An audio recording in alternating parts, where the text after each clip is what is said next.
Thank you. Thank you for inviting Rick and me to this talk. We'll talk about the future of open access, question mark, insights from 2 Diamond open access journals.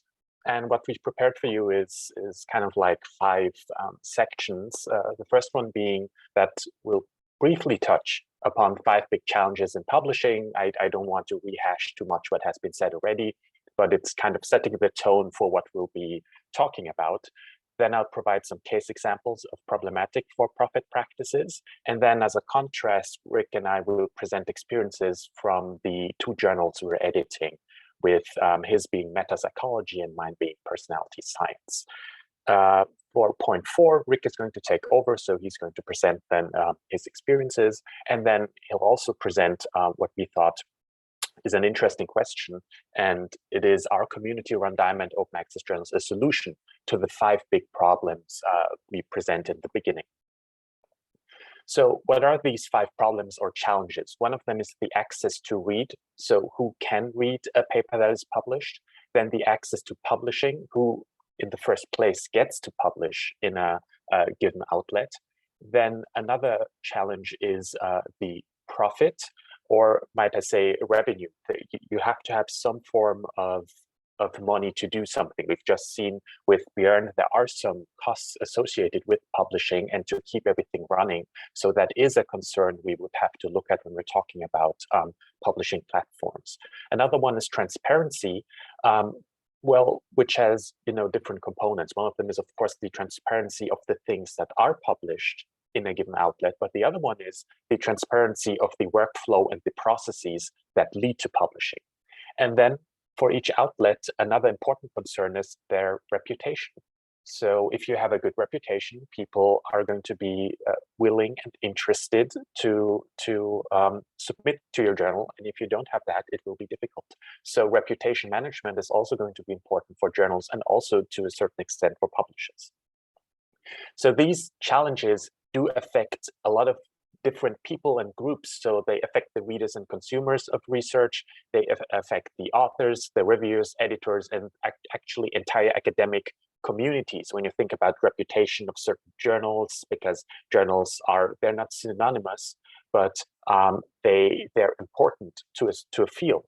And they also affect publishers, libraries, and institutions. So it's important to think about these challenges, and there are probably even more challenges, but these were kind of the 5 that we came up with. And what we want to do is we want to share some experiences with you that perhaps touch upon some of these issues when we're dealing with Diamond open access journals. Diamond open access journals being those where you don't pay anything to publish there and you don't pay anything to read there. And at the end, we want to tie together a little bit constructively and formulate some, but perhaps not the only possible solutions to these challenges. So, okay. So zooming in on the challenges, there are different challenges for publishers. We're going to talk about first the big and well-known publishing corporations, some of which may not even see their main business in publishing anymore, but more in terms of data analytics or something like that. But still, we would see corporations like Elsevier and so on as kind of publishing-based corporations. And what happens there is that most, not all, but most papers are behind a paywall, and some papers can be made open access, but there are charges. And as we'll soon see with some examples, those charges can be horrendous. Then another issue is the copyright of the final article and also some supplements that may belong to the publisher, which also can be a problem. And then there are often intransparent workflows, especially regarding peer review and editorial processes. So most of these journals do not have some form of open peer review, and they are or even have to be profit oriented. So it's not just about raking in revenue, but it is about making profit. And some libraries may not subscribe to the publisher or certain journals, which poses a problem to people from countries that literally cannot afford those horrendous subscriptions. And this means that certain people cannot partake in scientific endeavors, and that is a problem. And then there are smaller and not so well-known publishing companies, and maybe they're sometimes not even companies, but kind of like grassroots movements. So what they often have to do, just to keep things running, is collect article processing charges, because they're necessary to survive in that case, because they have a certain infrastructure and so on. Then they may face difficulties with indexing or getting a journal impact factor if there's a problem with Clarivate Web of Science, or they cannot get in or do not have those connections. So that can be tricky. There may be perceptions of less value or prestige of those journals, which is also a problem. As I've told you before, one of those 5 challenges is reputation. So if that journal has a, well, not necessarily bad reputation, but one that is not as good as those other top journals, it will be difficult to get people to submit really their good or very best work to that journal. And that is going to have implications for quality published and citations and all of those things. And of course, there can sometimes, we'll soon see an example, be unclear boundaries to predatory publishers or predatory journals. And compounding these issues is like a set of things that are problematic. One of them is our academic incentive system, which has a prime on publish or perish. This means that our publications are crucial to forming our careers, to forming a reputation, to acquiring prestige, to accruing promotions, and also perhaps funding. When they ask you what are your top 10 articles, you got to have 10 articles, and they should ideally be published in normatively evaluated good journals, which means high impact factor and so on. So that is an incentive system that causes a second issue, which is there's a high demand for publications. And this demand enlists a third issue, which is publishers have considerable power. They control access to this highly demanded resource, which is publications, and therefore they can charge. So this creates some unfortunate issues for looking at, how do big corporate publishers run academic journals. And I just want to present 3 case examples of problematic practices. One of them is by the Nature Springer Group. The other one is MDPI. And the third one is Taylor and Francis. You people probably know about all of these already, so I'm just going to speed through a little bit, and you've probably seen a lot on Twitter already about these. And one of them, the first one, Nature, was already shared in the preceding talk, which is the Nature journals reveal the terms of landmark open access option, because they care so much about open access. It's going to cost 9.5K to do that, or in US 11.39, which is quite a lot. And when you ask them, why are we doing this, they're saying there's a lot of demand, a lot of influx, and they employ in-house editors and press officers. So that is one of their one of the ways they justify this higher than usual open access fee.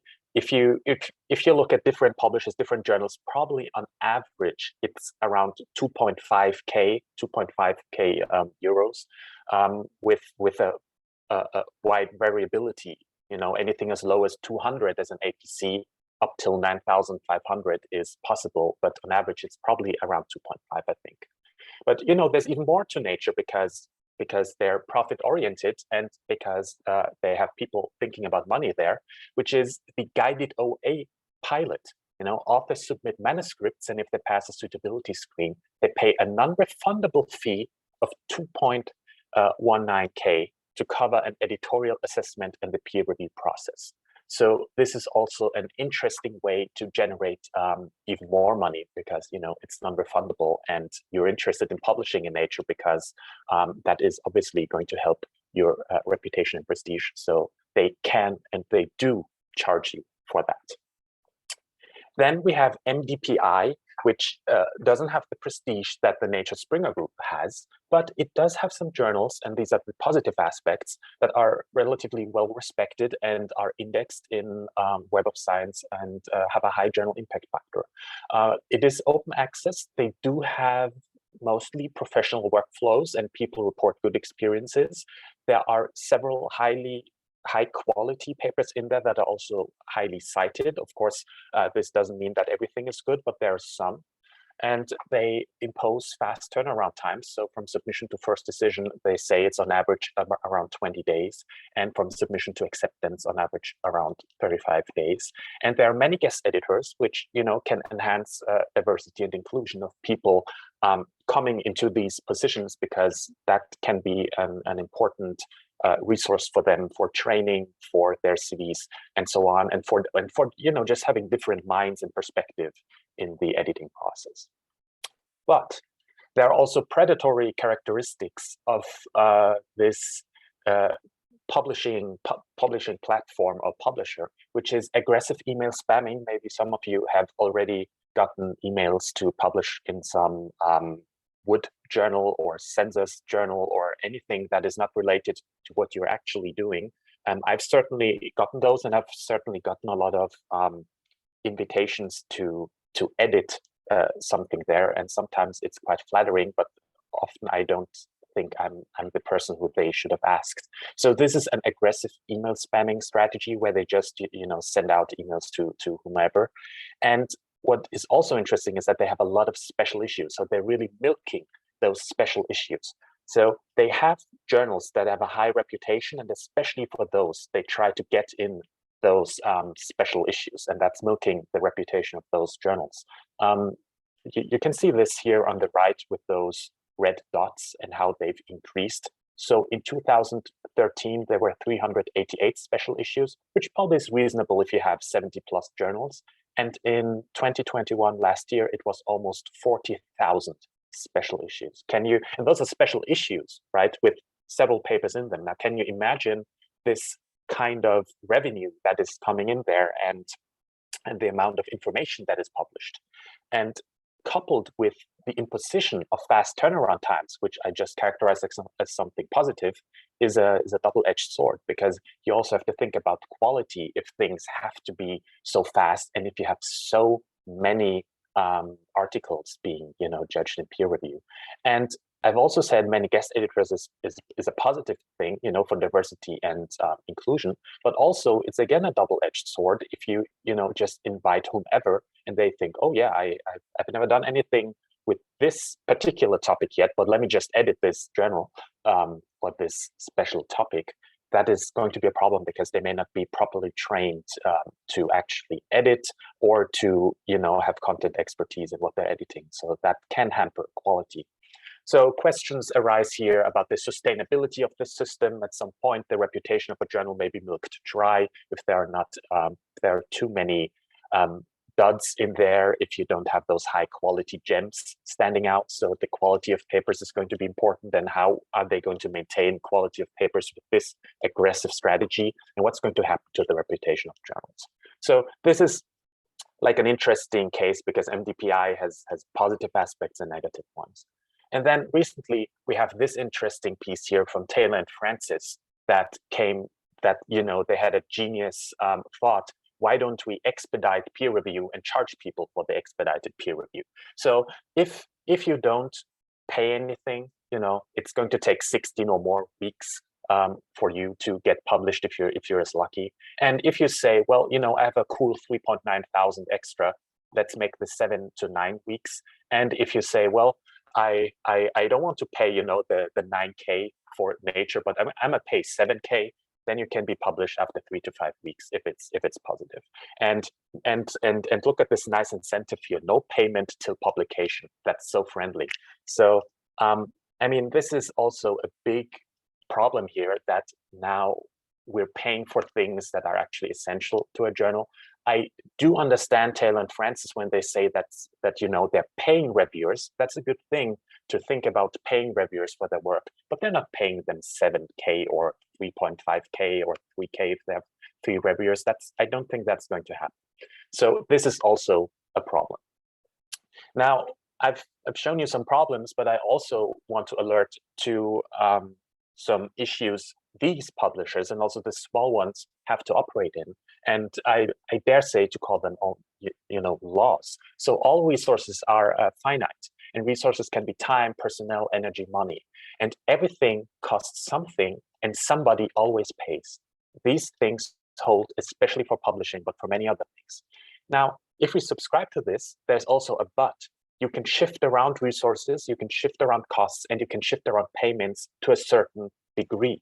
And I think in publishing, we have to think about shifting around some more and not shifting it, especially to those big publishing corporations that charge you for peer review, have non-refundable stuff, and so on.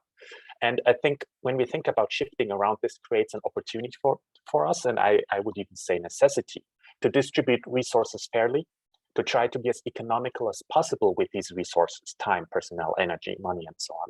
And that we constantly monitor fairness. And for me, this also entails diversity and inclusion of people taking part and the economy of what we are doing. And in this sense, I do think maybe the two journals that Rick and I are editing and will soon share some experiences with try to ring true to these opportunities. So I'll be briefly presenting some, I don't know if I would call this insights, but experiences of the journal I'm editing, which is Personality Science. Personality Science is published by the Psych Open Gold platform, which is operated by the Leibniz Institute for Psychology, CPIT. It is non-commercial, so they don't make any revenue or profit of this. It is actually funded by the government or public funds. So essentially German taxpayer money is going into this. So that investment better pay off, right? As I said, this is our publisher, the publishing platform. Without this Psych Open Gold program, the journal wouldn't exist, wouldn't have an infrastructure that is working. And I have the highest praise for them because they're really professional, and they don't charge thousands of APCs for that professionalism, and it works, and they're reasonably fast.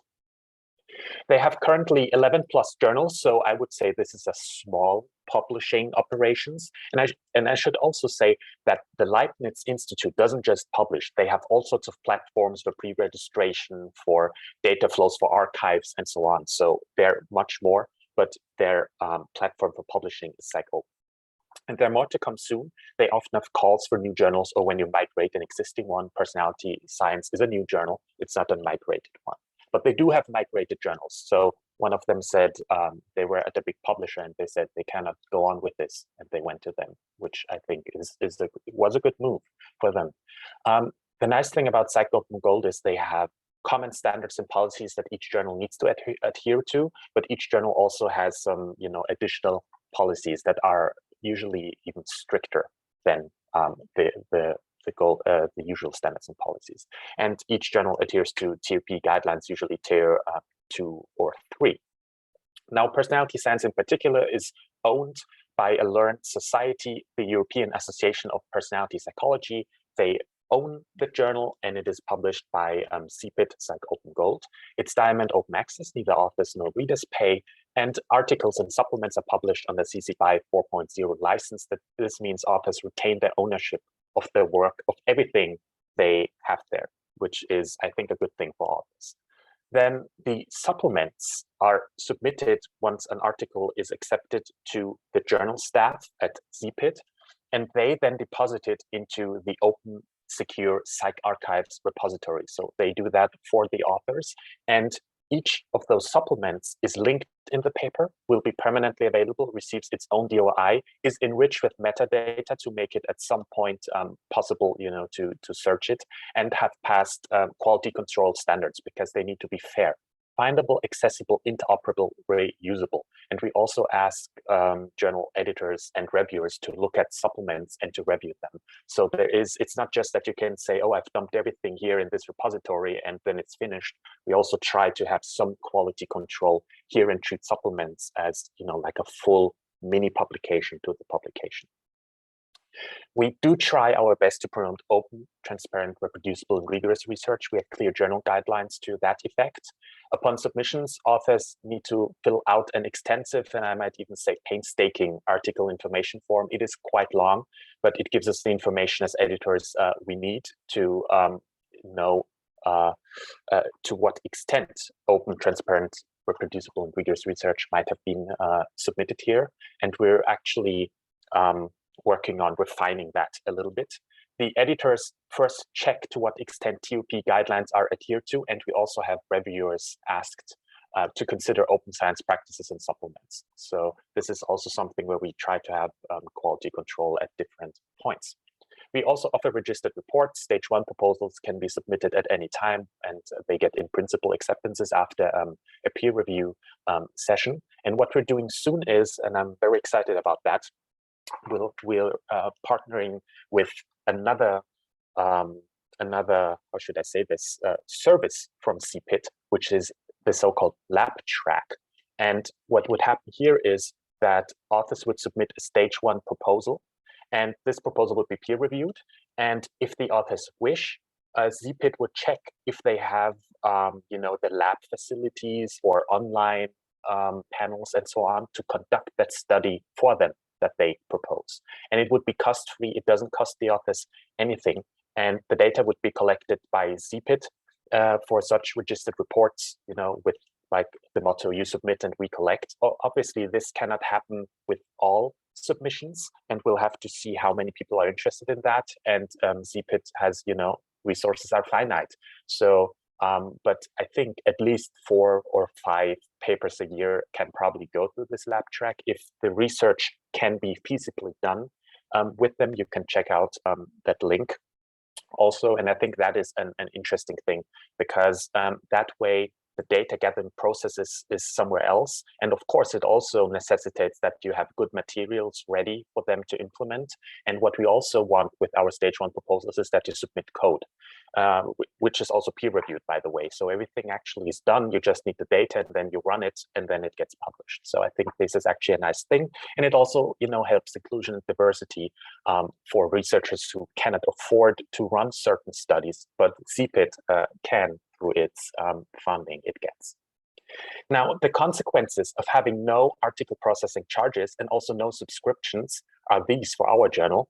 Our journal does not make any direct or indirect money. There is no profit, and there is not even any revenue. There is no money. It just takes money, right? This also means that we have page limits in an online journal. And a lot of people ask me, so John, why do we have page limits? And we do have them because resources are finite. We cannot have infinite number of pages, because CPIT just cannot do the copy editing, the processing, and all of these things, take care and take a little bit of time and people to do that if it's being done right. And this means we have to rely on funding, which I'll show you soon what our funding is. And we have to rely heavily on community resources, which is, y'all's motivation, time, and effort. And the journal makes no profit, but how is this sustainable? And it is sustainable for 2 reasons. First of all, the CPIT and the EAPP. CPIT, our publisher, has long-term public funding, and that's why they can offer professional publisher operations and infrastructure, and also to a limited degree some marketing. The EAPP, who owns this journal, makes strategic investments into the journal. So they pay, for example, for a specific editorial management system, which is commercial, but it does offer a lot of functionalities that that editors, reviewers, and authors just came to love and work well. There's also some symbolic compensation of editors and consultant members. And I should say that we're not talking about thousands here. We're talking only about, in the hundreds. So it's not like people are getting paid so handsomely with this. And there's also a little bit of marketing, for example, at the conference, we would have like a reception or something for the journal. So both of these invest continually into the journal without getting any money streaming back. So now you may ask, so where's the money coming from EAPP? I told you where the money comes from CPIT, which is, taxpayers' money. Where does it come from EAPP? It comes from membership dues, and it comes from a sister journal, the old sister, so to say, the European Journal of Personality, which is a traditional publication, a flagship journal. And there are subscriptions to this journal, and it is run now by Sage. It used to be run by Wiley. So the money that is generated there flows to some extent into this open access journal. So it is being redirected by EAPP to invest into worthwhile causes. And I think this is perhaps a good way, to work with the money you get from those publishers. So something good comes out of this. And a point I want to make, and I think a point Rick will also be making, is the most important resource that we have in our journal is the community. and the community being readers, authors, reviewers, and editors, because they make or break the journal. Everyone has to pitch in and support this journal to make it a success and to go on and to develop it. So I'll conclude with this, and I'll hand over to Rick, who has the second part. Yeah, thank you, Jan. And I will try to share my screen now.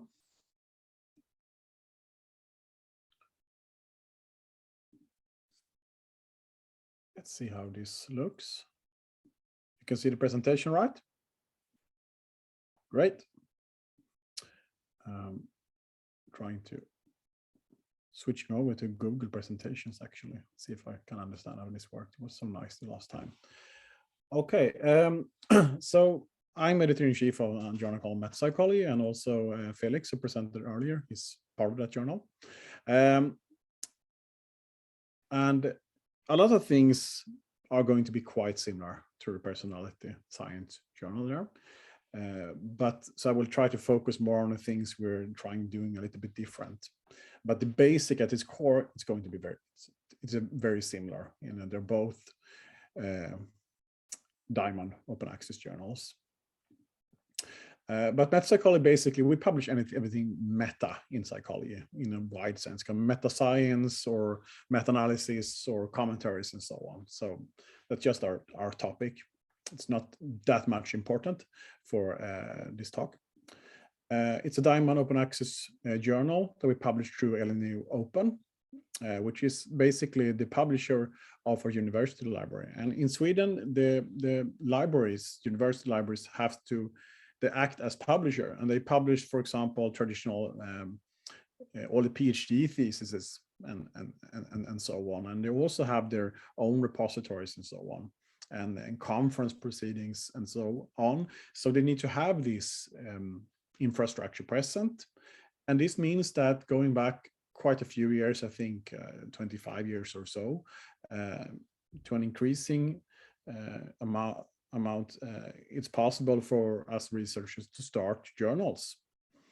And then we get some basic hosting for it. We get some basic help that we can run them. We don't get copy editing and those kind of things. For that, we need to apply for grants, which are available, but it's hard.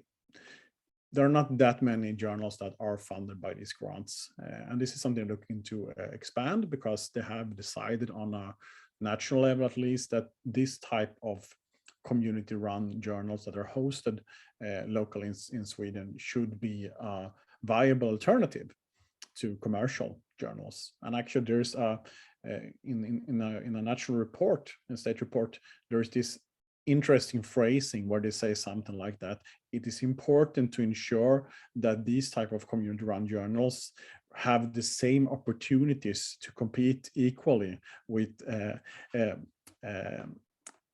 commercial publishers. I'm not sure whether that means we should also get 9.5K euros per articles, but of course we should never have APCs. That funding should come somewhere else. But it has actually been decided on a national level that we should have the opportunities to be able to compete equally. We shouldn't be, should be impossible for us to compete with that. And of course, not having APCs can actually be an edge versus journals that have to have APCs, because we don't have that. In our case, we are editorial board owned, so we don't have any organizations behind us, but an alternative is, of course, that you're owned by an organization. We rely on a mix of various things that you could have. I mean, it would have been nice to have like one system that could do everything, and the Open Journal system, and you have a little, I think you have a little bit more fancy version of the Open Journal system over at SAPID, with some more features that we don't have. We have like the vanilla version of Open Journal system that works for quite a few things. It doesn't work for making everything transparent. So for us to have transparent and open peer review and everything, we use Google Docs, OSF, and Overleaf currently. We are not really tied to anything of these. We're just using these tools for that they have been shown to be very convenient for us currently. And generally, in the first years, we survived only on volunteer work and some very minor donations. So it's a community-run journal where people who are interested in building a community around the topic of meta-psychology are putting in their volunteer work for it. Whereas now we have been an established journal, we are able to apply for the grant. So we have a grant. It's about 70K in US dollars, I think, if I haven't translated it wrong, from the Swedish Research Council. So this gives us a lot of opportunity to do interesting things. And we're really trying to push the limits.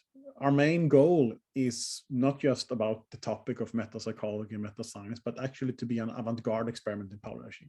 We're really trying to see, okay, how far can we take it? Like Björn's talk was about abolishing journals, basically. Okay, I'm not saying I'm against that, but I'm very interested to see how far can we go with the traditional journal, in a sense. How far can we push it until it breaks? I think we're getting somewhere there, but I'm very open to finding out that this is a dead end. That won't be a problem for me personally, but I think we're finding that we can do some really interesting stuff with the journal format. So this is just very brief for the editorial team. And as I mentioned, we had Felix Schönbrot on the team there. And we have a mix of European, and we have actually some from US and from Australia and so on. But it's mainly a European journal. And now we have, since half year ago, almost a year ago, we have the amazing editorial assistant, Lucia Batinovic, who is also my PhD student now, who is really taking charge of the editorial assistant that is quite a lot at our journal, because we're doing reproducibility checks. I will talk about that later on. So I don't understand how I've survived without her before, but somehow I did. What we're doing as innovations then, we're trying to push the limits. We're having open peer review. So we have both traditional experts and open social media recruitments. We have been experimenting with hypotheses, where we have like preprint commenting directly on it. We use something called peer review reports, where all the peer reviewers, invited or open reviewers, as well as the editors and the reproducibility checkers, who checks that everything reproduces, they write a joint report that details the whole process on how everything has been done from beginning to start, which is citable with Adoy, of course. We have a transparent publication process where we start with preprint first. So there's no reason for us really to reject papers, because they're already out there. Our goal is really to add value to the preprint. Everything is already published. We're trying to add value with control and reproducible checking, and seeing how can we make your paper the best version possible of a paper. That is the goal we're going with. We have very low rejection rates. However, we have quite a few authors who are, how do you say, they are not accepting to do the revisions we are proposing based on reviews and so on. And that's their choice, of course. And the whole editorial process is publicly available through Google Docs currently. We're more or less live. We actually had live, where we actually wrote it live for a while. Now we have rolled back. So now we have a process where it's like delayed with like a day or two. And we have our archiving on that part on OSF currently. And the main thing we're doing that is very important, I would say, is our reproducibility checks, where we check the top adherence. We're currently ranked #1 on top, which means that basically it's level 3. You have to share everything. You have to share data, you have to share materials. It all has to be fair and so on. And we have our reproducibility team, which is mainly our editorial assistant, who is heading that team, because she's funded, but we also get in external reviewers for special things and help out. Sometimes there's code to be assessed in, for example, data, and then we have to, make that open somehow. Then we have experiment with CodeOcean and capsules and so on to make that work. So she starts there with running of the code at submission, and then there's the big part afterwards, where there's a reproducibility of all report statistics at the copy editing stage. And we think of that more about copy editing. It's like mistakes that can be made and so on. And depending on what kind of paper it is, we involve the reviewers in this. Sometimes there's a blur fine. Sometimes it's very simple. It's just about saying, will table 1 reproduce? Will all the figures reproduce? But sometimes it's more about reviewing the code and so on. We have recently bought servers that have some computational efficient, so we can actually reproduce things, because a problem we hit was that, well, some things would take months to reproduce. And so these kind of challenges and just points to that infrastructure would have been necessary actually to do this. Some are more innovations. Well, registry reports is getting old news now, but it was important when we start at least. We also have commentaries on research in other journals. So we're really trying to, like the pottery barn rule, if you break it, you pay for it. Well, it turns out they don't pay for things they do wrong in other journals. They don't fix their own mistakes. So we're really here to take out the trash. So if there is errors and so on done in other journals and they are not dealing with that, we will actually take upon us to try and find reviewers and so on, and publish corrections and so on in articles, and also replications and so on, whatever, verification reports and so on, but anything that dealing with the literature.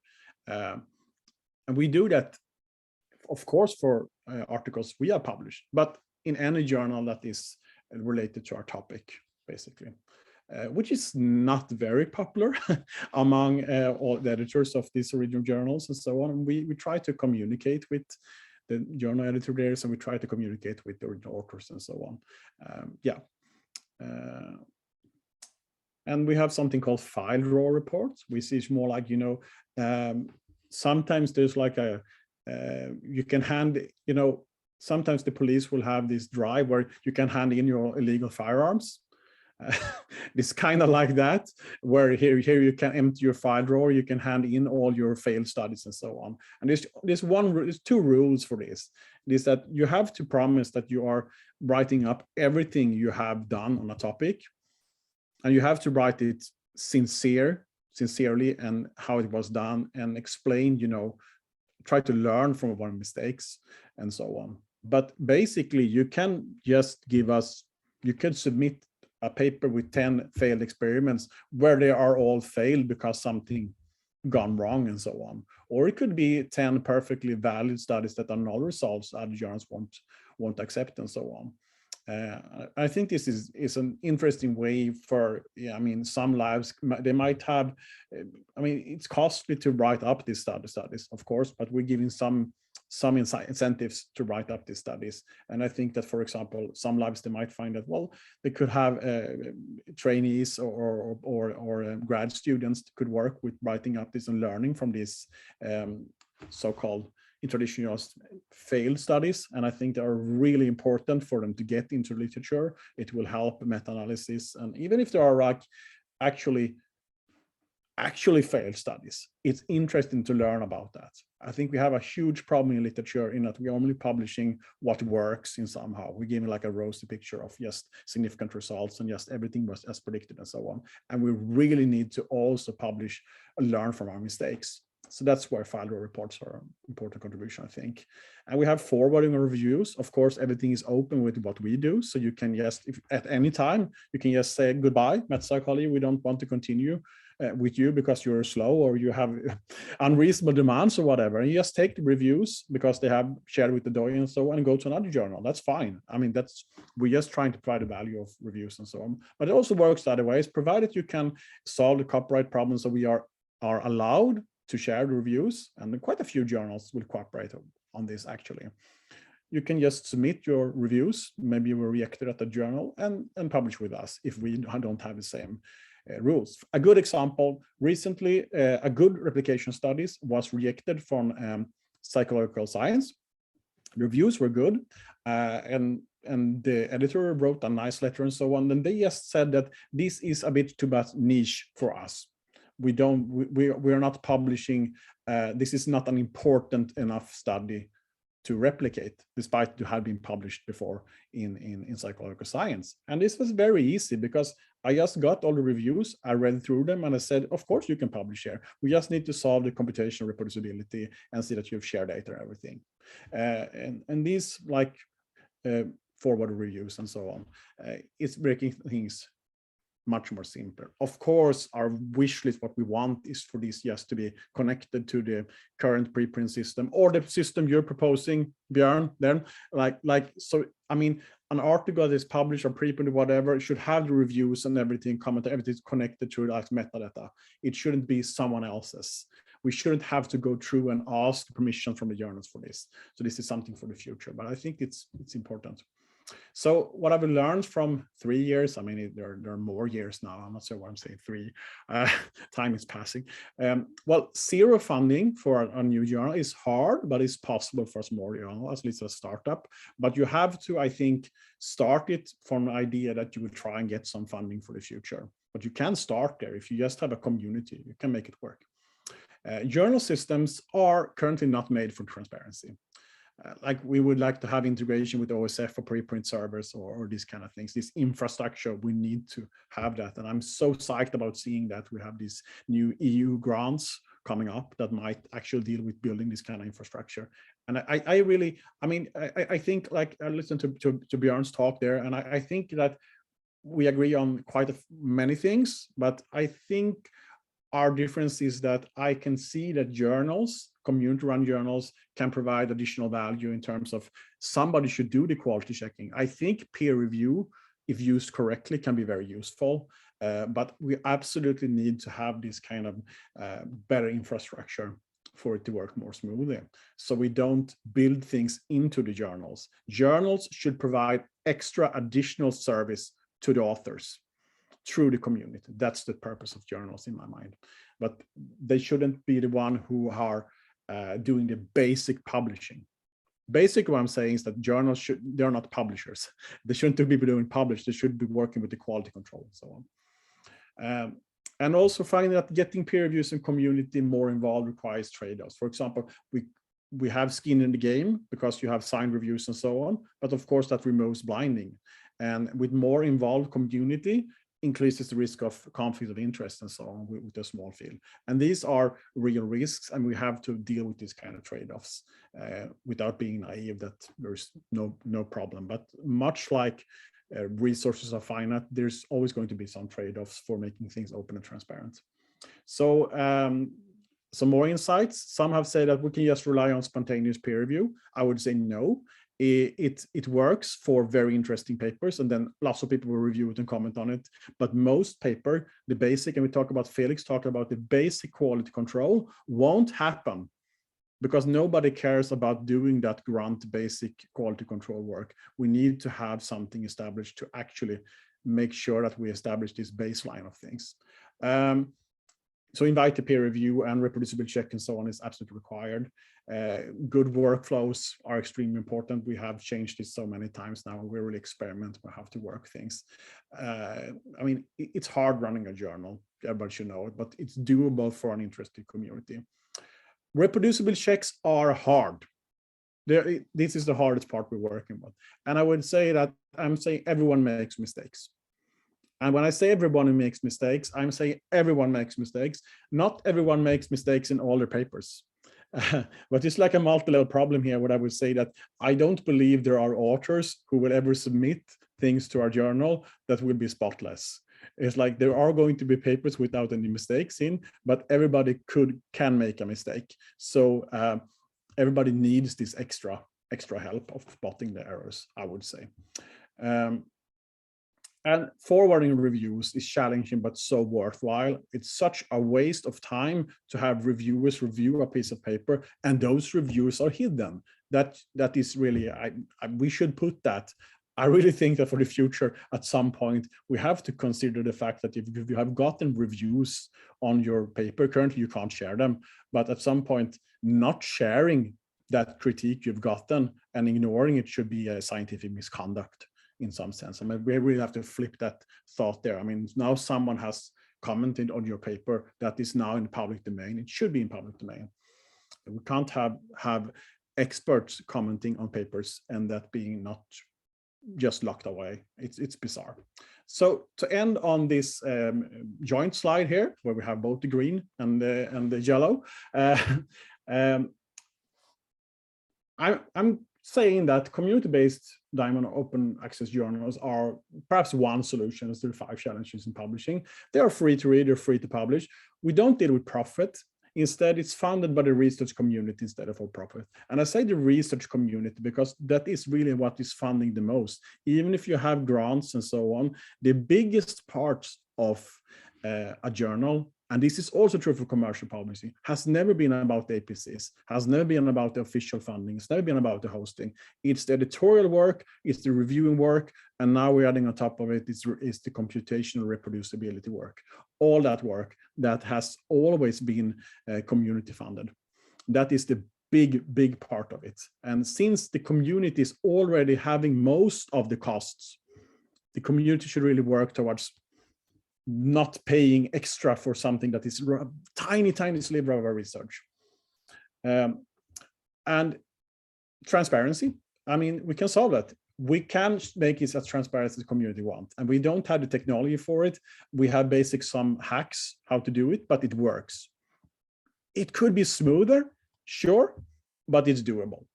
And the biggest challenge, I think, with the community-based open access journals, why people might not want to start them or might not want to publish them, is the reputation part. But I think that we can solve a reputation can be good through indexing, etc. Everything that goes to traditional journals. If you're publishing a proper journal like this one, they have everything of that basic part. So people can't say, oh, this is not a real journal, or this is not a real paper, and so on. People can put it on their CV and so on. It will be indexed. You can get an impact factor on everything through going through this official route. And also through community involvement, but making sure it's properly situated in community. That is where we make sure that we're building the reputation by actually having the researchers who are working in that field working with that journal. Then that is, it's like, you know, if you have a local pub or whatever, people start hanging out there, then it becomes the place to hang out. It could be the same with journals. But they have to have this deep integration with the community and be run by the community for the community. And because then the community can decide the rules for quality, for example, top guidelines, if that's important, without worrying about the publisher. We don't have to think about how many papers we pay, what should be our reaction rate. For example, if you have subscription journals, they thought that, oh, let's have 90% reaction rate because then we can just publish the things that are super fancy. And then people have, oh, this is very exclusive list of articles. Then of course we have to subscribe to Nature because it's so exclusive. And then we have MDPI, we're like, oh my God, we can have APCs. Let's publish 400,000 articles a year because, you know, that's how to make most money. Let's react 0 papers. We don't have to care about that really. We can set our own trade-offs, like a type 1, type 2 error. What is the quality we want to do? And I want to be a little bit agnostic about that because I don't think there's like one solution to quality. It's like, I can accept that some researchers, they might want to have 100% reproducibility. Others might be fine if 70% reproduces. I think few would be fine with the 50% we have right now. But really, I don't think that is for me to decide. I think that is for each community area to decide for themselves, what do we want, what are the trade-offs we want, and so on, what are the minimum level, and it can be very different. And by having the community taking charge of this part of publishing, we can make sure that reputation and everything quality is decided by the community and not by being exclusive to read or exclusive to publish in, which is the traditional way of journals. Okay, I'm okay on time, hopefully, or I haven't been. Yeah, we have time for a few questions or perhaps some more comment, maybe.